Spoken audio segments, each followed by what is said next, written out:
Hey, everybody. Welcome to the pilot episode of This Week in the House of Fraud. And this is a show where we are going to break down some of the conversations, some of the events, and some of the things that are happening in the House of Fraud, both for people that are a member and people that aren't a member yet.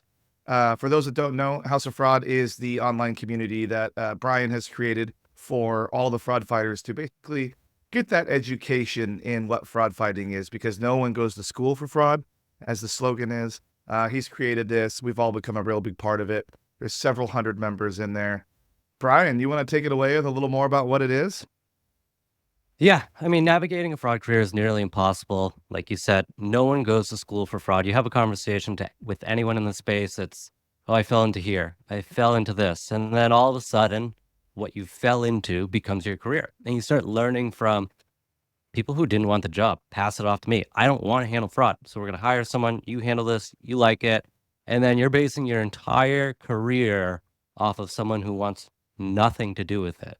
So it's like, am I doing anything right? Am I building a successful career? Like, how do I actually build a successful career in fraud? So the House of Fraud is an invite-only community for fraud experts. Build meaningful relationships with experts who understand your specific challenges, and no more struggling alone as you navigate your career. Perfect.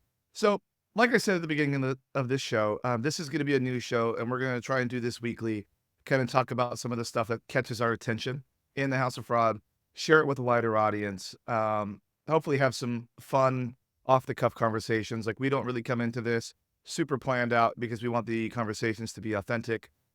We want them to be funny. We want them to be fun. Like, you're just listening to two people have a conversation at the bar. Maybe not at the bar, maybe at a restaurant. Who knows? I But mean, people yeah, don't just go to the bar and start talking about fraud and building a successful fraud career. they don't, because I totally do that to all my friends. I think it worked for me. Yeah, it worked for me too. Well, for those that don't know, I'm Jordan. I'm the host of the Fraud Boxer podcast. I also have a day job where I'm the senior director of fraud prevention at a large health and wellness company called iHerb. So that's fun. Brian, let's talk a little bit about yourself, if you could, real quick, and then let's jump into some of the stuff I've seen. Yeah, I started building fraud teams from scratch. So I take over from fraud by committees and build out the structure, the rules, put that all in place.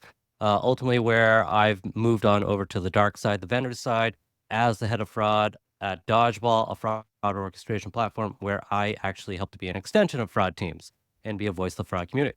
Through all of that, I've learned that people are seeking knowledge and struggling in isolation. And through overwhelming of messages that just can't be solved by a vendor, have to be solved by peers. And not everyone has the ability to attend expensive conferences. Like, I know, at least for myself, like, I never had budget to attend a conference until I was on the vendor side, because it's like, hey, if you bring back one conversation, it's worth it to send us. As an actual practitioner, as an operator seeking that knowledge, I was always kind of on the outside. So really, the goal with all of this is to bring people on the inside, which is why I founded the House of Fraud, Yeah. which is the career resources. We have a couple free resources. One now, this will be another resource for people who want to listen or watch, people who want to read through our free newsletters. We have two: Bad Fraud Advice and Career Snacks. We have the job board, which is free for everyone who's That's a big open one. and looking for a new job. We try to update that daily to really keep it fresh, because at least right now in the job environment, if you're waiting and applying to jobs every 1 to 2 weeks that are stale, that company has probably, even if you are an incredible candidate, that company's probably found good enough for them to So not be yeah, responding to any additional applications. And then the and community, of course. that's one thing that even in the community right now, I see a lot of conversations with people talking about their job hunt and how it's going, or more so how it's not going. And these are Yep. people that have, 20 years of experience, 10 years of experience, that are applying for these jobs and not getting the most favorable results. But I think that, like, it really does come down to, like, there is just a shitload of candidates for not a shitload of jobs, if that makes sense. Like, there's a lot out there. Like, I look at our job board and I see tons and tons and tons of gigs, which, first of all, it used to be mostly remote, and it seems to have pulled way back on the remote jobs to be mostly hybrid now, which I think we all knew was coming, This I think RTO, it's a return to office split. thing. I think what's biased of what I'm seeing and noticing is a lot of bigger companies are hiring, and some of those bigger companies, they have more roles, and then a lot of those roles end to be those following the policies. Those are more of your Yeah, old school RTOs. So I think that that makes adds a sense. little bit of a bias. And when you're looking at some smaller startups and cool, maybe I'll say cooler because I'm biased, but in my perspective, cooler places to work, those still have a blend of more leaning remote, but because those are a little bit smaller or percentage wise of what's actually able to hire compared to a bigger company, I think there's a little bit of a skew when you're looking at on-site hybrid versus remote. It just is like the pocket of the types of companies who probably prefer to lean remote aren't hiring at the speed because they're typically smaller than your bigger orgs. That's super interesting. I was recording an episode recently with a one of the co-founders of a very large startup, but the startup's been around for a long time. And he brought up the idea of like, when should you work at a startup or when should you work at a large company? And I think that was a really cool, interesting point that he made. He's like, you got to try the startup thing at least once in your life, especially if you're like younger and like you could afford to have that, because like you learn so much so quickly. We can talk about that on another episode. That's not a Yeah. today conversation. I just thought it was a super interesting thing that he brought up, and it just came to the front of my mind. Um, yeah. So I have a couple of things that I think I've been seeing kind of a theme a little bit around some of the conversations that are happening. And one of Hit me. those is the reemergence of collusion fraud. And that specifically relates to marketplaces for people that aren't super familiar with that. That is where a marketplace, which is a site where I can list something for sale to be bought by other end users. Well, the end user and the seller, the buyer and the seller are the same person. So I, in theory, would list a fake shop or fake product.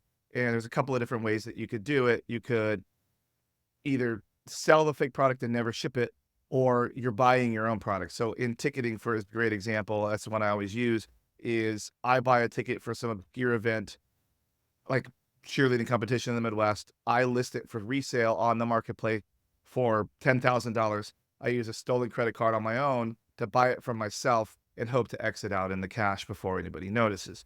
Uh, it happens in all marketplaces. It happens in gift cards. It happens in Etsy has it. That's one of the reasons why Etsy actually holds 25% of all of your cash out balance, just to cover any possible collusion or any sort of time that you don't ship it. So I've been seeing that not only on the House of Fraud, but on regular LinkedIn posts as well. Um, what are your thoughts on that? I'll say there's one other one that piqued my interest around a conversation. And this might have been more of a like a chat, but what I want to raise is it is another like form of collusion, or maybe not even collusion. It's more like shill bidding is what it specifically is. If you have a marketplace that has bidding specifically, so you have Okay. your selling listing account, and then you have a bidding account, your buying account. So in order to maybe not have, you don't have access to a stolen credit card, you're not trying to wash funds, you're just trying to maximize the profit. You have a bidding account, which would bid on your product, because a lot of times, uh, bidding sites have like hey, I'll put in $10, but I will continue to bid up until $25. So Jordan, you come here, you have $10 minimum bid, you have a $25 maximum bid, so it can automatically do that. So you It does, say, like, I want you this set up to the $25. increments and stuff, right? Like, yeah. Yep. And then I'm listing it and say, oh, it's just at a minimum. I'm going to use my account. I'm going to bid for $13. Okay. $13 automatically you go up to $15 because you're going up to your increments, and you already set your sliding scale. But me, I'm bumping up my profit, and it seems like there's more activity. So the more activity also induces the psychological impact of like urgency, people want this, like the Yeah. social proof. So then it can do one of two things. One, it'll raise your price. So instead of you paying $10 as the only bidder, you're going to pay 15, 20, $25 just bidding against myself in your sliding scale.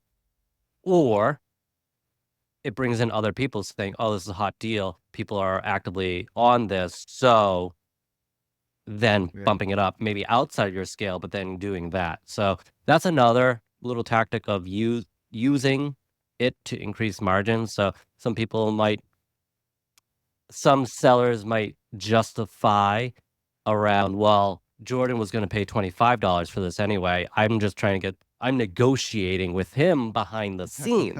Is there anything really wrong here? So, Everybody's justifying everything. exactly. So there's another piece of that too. So that's not necessarily collusion, but That's it like a piqued my trust and interest because safety too. this was a conversation around like the bidding side of things, less of like, hey, Brian, Jordan, we're working together. Brian, I'll give you this money if you purchase this item at a stupid amount. So there are Yeah. different signals. Like for you, like what are some warning signs? Like I know you kind of dropped Yeah. one of like something that's super high value that doesn't necessarily need to be high values or big variance in average price Yeah. for it and what stands out because I know you have experience within this Yeah. place. So one of the things is it depending on the sophistication of the website and like your seller channel, but you should have a pretty good idea of the type of event, the type of venue, and the average price of that. So if you see something out of band, it sticks out. So one of the things that I've done on a smaller website is we set the average ticket price that it's sold for. And then when you're scrolling through the list of sales, if you see something that's drastically outside of that range, you want to investigate a little further. And one of the things that I see a lot of, this has sparked a conversation on House of Fraud specifically about when people do talk about this, is it comes back to the old school KYC. So know your customer and what are the tools that are available in that marketplace. So I see some of the other places, it used to be that you would onboard any seller at all, as long as you could like get some Yep. sort of Growth by any information. means. Yeah, like and then you could like find a way to like 1099 them, send them a W-9, whatever it may be for tax purposes, onboard them. Sometimes you don't even ask for that up front. You don't even ask for that until they pay out, you know? So it gives them time to figure out what they're going to do. But I'm seeing a lot of these types of vendors start to move the onboarding KYC at the beginning instead of later. Instead of just getting them on the platform, getting them listing the product and get it sold, they're starting to do that a little earlier, which I think is, obviously it's a smart business to do. But I know me personally, like if I have tickets that I all of a sudden can't go to an event, if I can't quickly and easily move them, I get frustrated and I'll go somewhere else.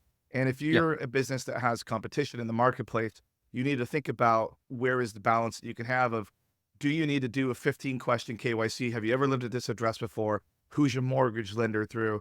Versus IDV, hold up your ID, get deep faked into looking like Obama while you're trying to sell Obama's tickets to the White House inauguration. But there is a balance. So I think people need to really understand their business before they go down the KYC path. But I think the questions that are being asked in our community are excellent questions with people understanding that. I'm loving that I'm seeing the understanding of the different businesses, because I think before it really was the Wild West. If you could get them a W-9 and someone does put a social security number on there or some sort of, one of the things like is we weren't even always matching in the past the names on the bank versus what was listed on the W-9 form. It's like, if you sign this form, you just say you are who you say you are, we'll pay anything, including green dot bank accounts. So that's wild. But don't be that wild or that generous. But you still need to think about what you're doing. Like, as I started my business with Fraudboxer, I have W-9, 1099 employees. So I understand more than ever how important that is for my business. So you should understand how important that type of stuff is for your business. So thoughts, prayers, suggestions? I got nothing there. I'm not a 1099 legal advisor, so that's definitely outside of my realm. Kind of going into duping personalities. Did you watch the micro masterclass that we ran last week? I haven't gotten up for demand. Like a lot of people watch more so on demand, but I'm working on getting that one I'm up. I'm gonna need it on demand because I was doing a Okay. little bit of traveling the last few weeks. You've been So busy. yeah, All right, I've I'll been on break an it down. airplane constantly. But yes, please do I'll share it, break it down. and then we'll hopefully get that on demanded by the time this episode comes out in like 4 days. I got a backlog, so I'll get to it. Probably not within 4 days, but it'll be up probably within the next week and a half. So this is we a micro master class. So we break down like these little digestible like moments of teaching people something. Masterclass. Usually masterclass, you think like, oh, big seminar, lots of just blah, blah, blah and fluff. And then there's like 5-10 minutes of actual value of like something to take away, actionable. The micro masterclass is really to focus on only those 10-15 minutes of like, let's get straight to it. What can I actually do from this? So this was one, uh, it was a job scam that was broken down. And this person does freelance investigations and they're able to lead us through because it's all open source. So all this information is publicly on the web. We have someone who works on actually investigating some of these scam websites and then works all the way through conclusion, either working with the company to figure out how to take it down and mitigate Mm. this moving forward, or work with governing agencies who work on taking down and watching scams across the whole scammer journey. So this is a specific case of like it's super cool to me because like even though we stay sharp, I'm not a frontline investigator anymore. So I try to find ways to stay close to it so I have an Yeah, understanding of how totally people are understand. thinking about it, what different tools they're using, what is available actually open source today, what can you actually find, or where do you need a vendor to bring things in there. So I stay close to that as much as so this is really cool to me. That this individual received a text message kind of like a job scam. Hey, we got a pretty cool offer for you. These are some of the benefits details. Are you interested? Super summing it up. Then carried on a little bit of a conversation and walking through that of like how they're communicating. Ended up taking, this is what you see with a lot of different scams, of taking communication from one platform to then another Yep. platform. So then it becomes within view of only like bits and pieces become in view of certain platforms or sites. So this person aware of what they're doing and super precautions, kind of set up of like the do's and don'ts when you do carry on these types of conversations. The do's and don'ts of like, even if you're kind of like joking with them, you can still give away too much information to these people by even like if you know they're a scammer and you're joking with them. So like kind of the do's and don'ts if you do want to actually get information out of them so you don't by accident give away information to you that then can be used at another time elsewhere. So there's lots of like That's cool. I learned from that of like, okay, that makes sense. Like a lot of like aha moments, but it's like, yes, it's common sense. But even practitioners, like you see people post like screenshots of their conversations and then people carry on conversations like, well, what information are you actually giving up to do that? So this continued on, did a whole deep dive of the person communicating, the website that they're on, how the website actually functions. So a big key part of this is like, especially if we work in more regulated areas of like paper trails, had a paper trail for everything in case any of this was taken down or was manipulated. So he had the ability to show what was actually what he what the experience actually was within this. So then working through the website. So the job scam was they received a certain credit on the account, and they had different activities to do in order to unlock rewards. And once you got to a certain reward piece, then you were able to redeem your rewards. But once you started to redeem your rewards, then that's when you started to get some information of either submitting information or needing to make payments in order to unlock it. So the Hmm. scam was very well thought up.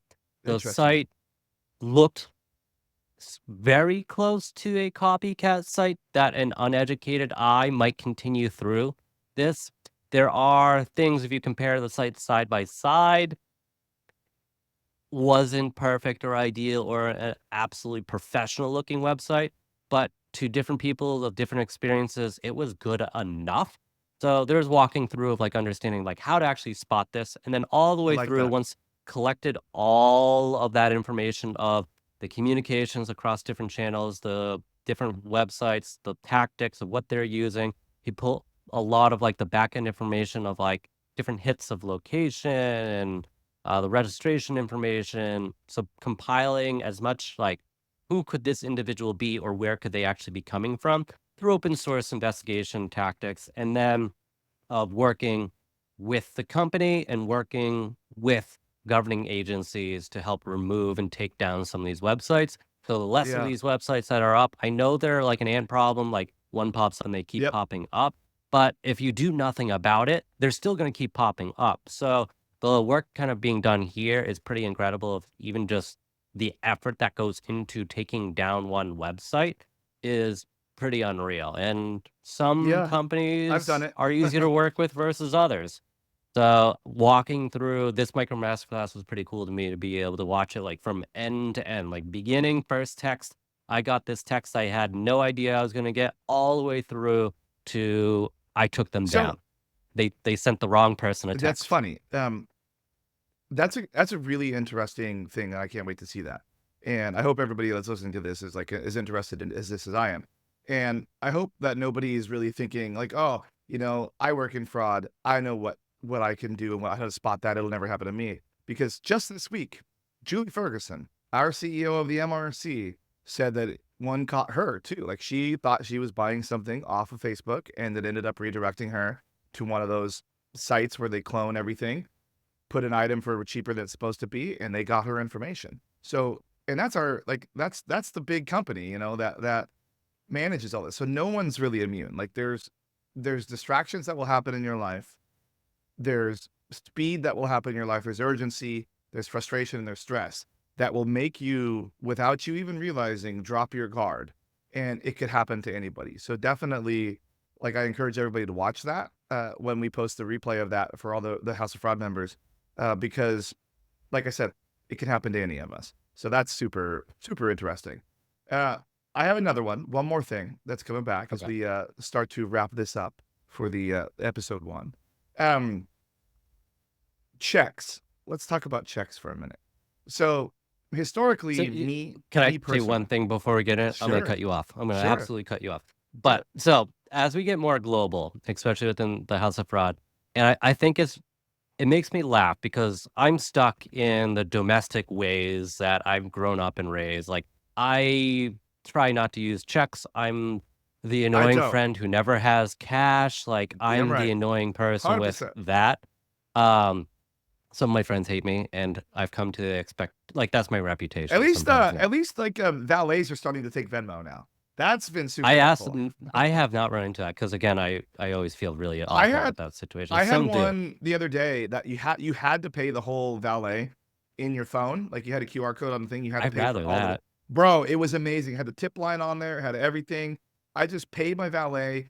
I showed him my little green thing on the screen, and off I went, dude. It was amazing. Like I know people are gonna We'll be like, probably cash talk is about king, manipulating that but another day. But yeah, well, to the checks is I like would stick another once QR code for me on there uh, all day. exactly.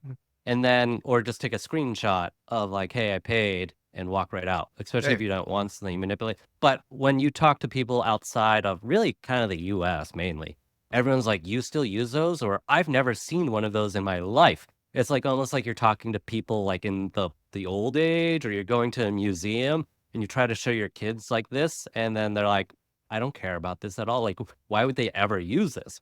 So I always think that's funny and comical to me of like when you talk to people on a global scale yeah. around this, they're like, well, we don't have that because we don't use it. It's Why just would like you why ever use Europe's had EMV for 15 years, you know? Like we're just now getting the toast terminals where they walk over it? to your table when you're paying to eat and they hand you the thing, you flip your card in, you hit your button, and you're out. And I love it, first of all, because I don't have to wait very long. And also I love that when all of the balance is what settles. Like the pending is the full amount instead of like Yeah. waiting for it to update. So when I'm grabbing receipts and stuff and trying to put them into like my expense system, it's all done. But Europe's had those where they bring the terminals over to you forever.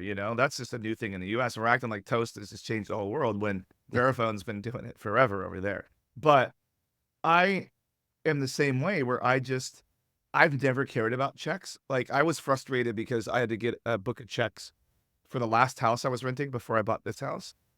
Like the landlord demanded that we pay him a check, and I was like, dude, I could Venmo you. Now, granted, my rent there was higher than the Venmo limit was, so it's probably a good idea in hindsight. But I had to go order a book of checks and do the whole thing just to pay this one single bill. And now, now I can finally pay everything online, except for my pool guy. He's like, "Yeah, I want to check every month, and you just tape it to your pool equipment." And I was like, I'm gonna go ahead and pay you on Zelle. I was like, what's your email? And like ends up having it all set up and everything. And he like sends me the invoice now with this that says like pay via Zelle. So like I just kind of forced his hand on that. But checks, not something that historically I have ever cared about. Ever. And apparently a lot of people do. A lot of people still do. So that's blowing my mind. What are your thoughts on that? I I mean, one, I'm biased because one, a lot of the businesses I've worked for in my career are not cash check-based businesses. I try to avoid them in my life. So, like, my pigeonhole of my direction and biases is like, yeah, I'm person's like, can I just pay by phone? Like, can I just tap? Can I do this? Like, I get frustrated when I go to a terminal and I try to put my phone on it, and they're like, "Sir, what are you doing? You can't tap here. Like, we don't take. Do you have a card?" And then I'm like, Usually, like now, like I have a kid here and I have my stuff here. I'm like, how do you expect me to pay for this? Like, my phone's right here. Like, I Mhm. have to like I'm gonna put this down. I'm gonna put the stuff down. Then I'm gonna put my child down. Then I gotta go in my pocket. Then I gotta take it out. My child's run all the way over there, knocked over everything. I've I'm in frustration. I just kicked over all my groceries, my bag, and it's like, sir, if you just had the phone, none of this would have happened. So to answer your correct, like I'm so not surprised because I know enough around me. People use checks. I have checks. I get frustrated when I need to reorder them, but Yep. growing up where in, like, the US, it's like it's still been a staple around enough whether I try to avoid them or not, they're still there, so I'm not necessarily surprised. Working in smaller tech startups, like, checks have really almost never been a way to pay, so I've never needed to necessarily like, the only piece of checks really kind of come in are more on, like, verification purposes than anything for me, but that is not necessarily always like a widely used verification step either for some businesses. So we had a new one pop up today, this morning, actually on House of Fraud, while we were prepping for this episode. And it relates back to checks. We've been getting a lot of questions about people like asking for things or how to take checks, how to be better with checks. But this one was an interesting one, where a person on here, we're going to try not to say names of people that are on here, except for like Yeah, no names, no founding members and logos. those sorts of things like that are known and talk about house fraud in the world. So like Yeah, no names, no Jeannie's logos. gonna be on blast all day long. But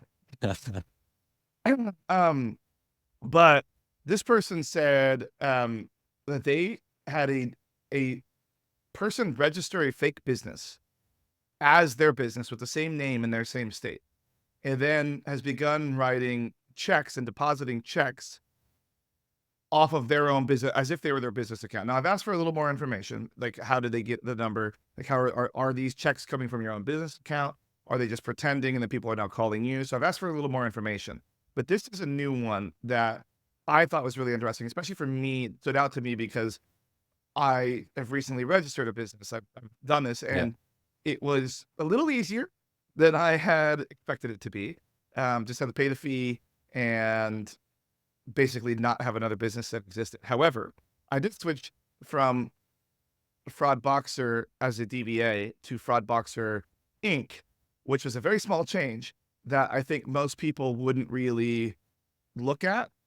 And I think that most banks would probably allow a check from Fraud Boxer to be deposited into the Fraud Boxer Inc. account without even worrying about it. So if a business name was similar and close enough, it might actually work. And how easy it was, I could see how this might be some sort of thing. Now, I'm sure like Frank McKenna is going to listen to this and be like, oh, I've known about this for years. This has been happening for years and years and years. But like I said, I never really cared about checks. So this one has really stood out to me as like a new thing. And business checks usually, they're not tens of dollars, hundreds of dollars, or Yeah. even low thousands. Either 50,000, 100,000, sometimes in the millions of dollars. So I could see how this could be potentially a pretty significant thing. Now, anybody that's listened to this or seen this before, like, feel free to put in the comments, talk Let's have about them it. on. Let's But have them on and talk about it. Like, if someone does know a little bit more about this from, like, the business banking side, I'd definitely love to learn more, and obviously, there's an aptitude for people to love more.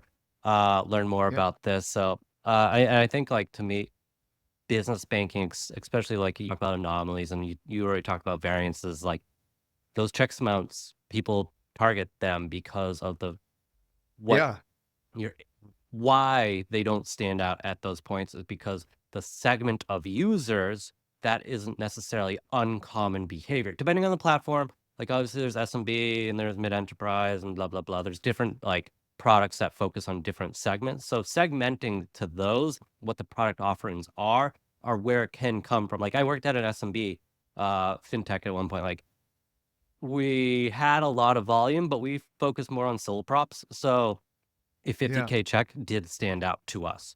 So when deposits or withdrawals of those amounts and the volume that we were having, it was a little bit easier to look at those types of things. So it also understands like who the targets are, the segment of users within the population, what types of the products. So like that would stand out on the platform that I worked on. But if you worked on one of these bigger ones or who Yep. focus more on that, like that's not necessarily uncommon. So usually like the fraudsters, criminals, scammers, whoever you want to call them, label them as, they target specific platforms for that of like, where would this activity go a little bit more unnoticed? How easy is it to get onto the platform? And if it's easy and go unnoticed, they're going to test it and say, can it work on here? Will the tactics actually work on here? So it's understanding like what your risk surface area is that really does expose you to something like this. So that's obviously not into the specifics about, okay, it happened, how did it happen, and what can I do about it? But from the high level, that's how I think about it of like understanding how to lead, I guess, a function like that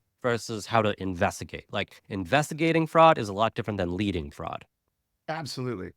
Yeah. I mean, I'm scrolling again down the whole our website here, but I'm seeing like several posts, about checks, like first party profit checks on Yeah, here. I just scrolling too. It seems like checks are starting to come back, and I just have never cared, but apparently I should. Yep. Well, we're gonna wrap it for today. I don't really have a sign off, so yeah, Yeah, I can help you figure with that one that. out. Let's Yeah, hear it. yeah. I'm going with like welcome home to the house of fraud. And I don't really know. We got I to don't do like an open in the door squeak noise. Skirt. But yeah, hey, everybody, welcome to our first episode. Like, happy that you listened. If you want to know more, we'll put links to House of Fraud and how to get signed up and in there. Like I said, there's several hundred members in there. Everybody's talking about a lot of different things at all times. And the cool thing is like we have a large enough group that if you have a question, there's probably somebody in there that's either experienced before and knows how to That's deal kind of with the it. cool piece to So me is like we have the Ask the Community channel, and that's probably one of our more active channels out of anything else on the platform. But the coolest thing, because these are some things you don't necessarily think about or understand the true value of it until it actually happens, is when someone posts in that channel, the speed to response is pretty incredible. Now, some of them get more responses than others, or more people, depending on the topic, can be a little bit more helpful. But nonetheless, like when something gets posted in there, the speed to yeah. response kind of has blown me away.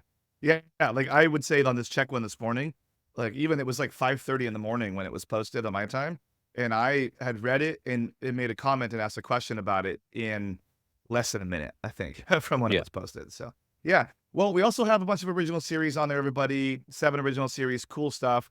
Just can't wait to have you all in there. Can't wait to do more of these. And we're just going to keep talking about stuff we see. Try and do these every week. We'll do our best to be consistent, everybody. But, life happens. Brian's got a growing family. I travel a lot, but we'll do our best. Try and make these fun. Try and make them accessible. But Yeah. hey, everybody, thanks again for listening to what's happening in the House of Fraud. We'll see you next week.